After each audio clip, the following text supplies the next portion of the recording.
Anti-Israel protesters flooding Washington during Prime Minister Benjamin Netanyahu's address to Congress, burning the American flag and raising the Palestinian flag in its place. Netanyahu with this message for these protesters. I have a message for these protesters. When the tyrants of Tehran, who hang gays from cranes and murder women for not covering their hair, are praising, promoting, and funding you, you have officially become Iran's useful idiots. Some of these protesters hold up signs proclaiming gays for Gaza. They might as well hold up signs saying chickens for KFC. Matt Whitaker is the former acting attorney general and is a Trump campaign surrogate, and he joins me now. Matt, what ally will ever fully trust our nation ever again when they look at the reception that Bibi Netanyahu gets when he is addressing our Congress on a war that literally is an existential war for Israel that he is trying to fight? What we saw in those images was sick, Matt. No, you're absolutely right. Watching it all day yesterday, I just thought to myself, you know, we have these great advantages of our liberal democracy. Our constitutional republic includes free speech.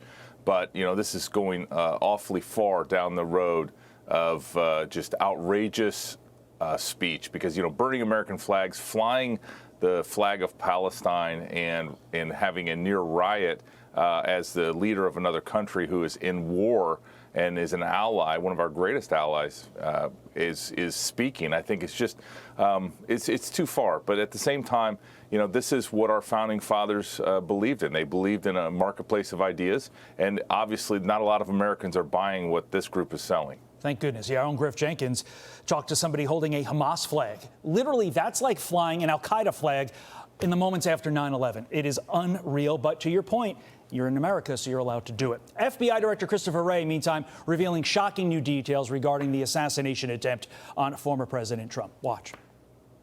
On July 6th, he did a Google search for, quote, how far away was Oswald from Kennedy? That is the same day that it appears that he registered for the Butler rally.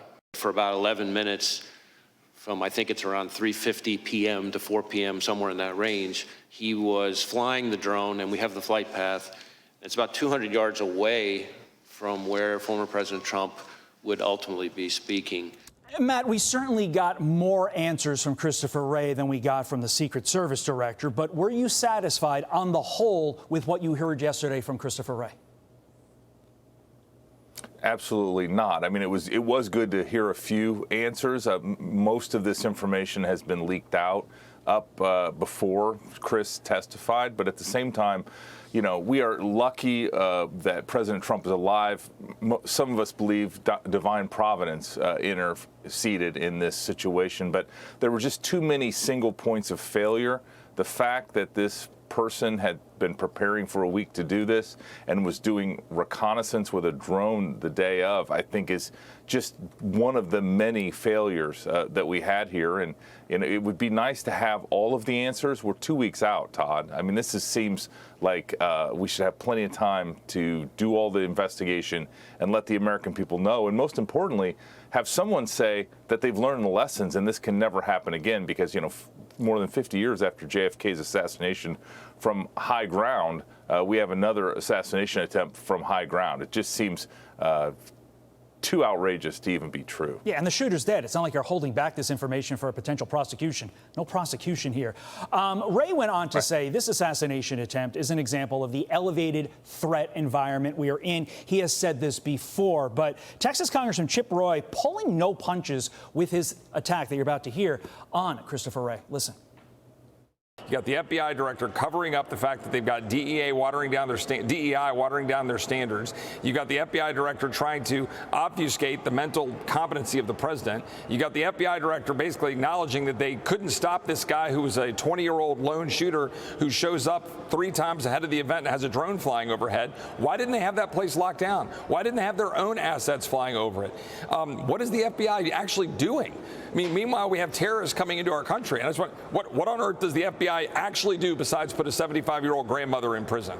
And Matt, there's a lot there. Do you share in the congressman's assessment?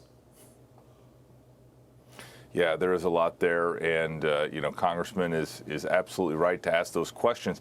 The terrorism warning lights are flashing red, Todd. I mean, we are in a situation where Chris Wray and others have been warning us that coordinated attacks from terrorist organizations could happen on our homeland. If that doesn't wake us up to the threat environment and make sure that we are on full alert to prevent acts of terrorism, we're going to have some horrific event in the near future. But that's what happens when you have 2 million known gotaways at our southern border, and God knows how many unknown gotaways. And we had 172 encounters with people on the terrorism watch list in the last fiscal year. I mean, that is compared to zero just a few years ago under President Trump. We are in the least secure posture we have been since 9/11. It's scary. Matt Whitaker, thank you, sir. Appreciate it. I'm Steve Ducey. I'm Brian Kilmeade. And I'm Ainsley Earhart. And click here to subscribe to the Fox News YouTube page to catch our hottest interviews and most compelling analysis.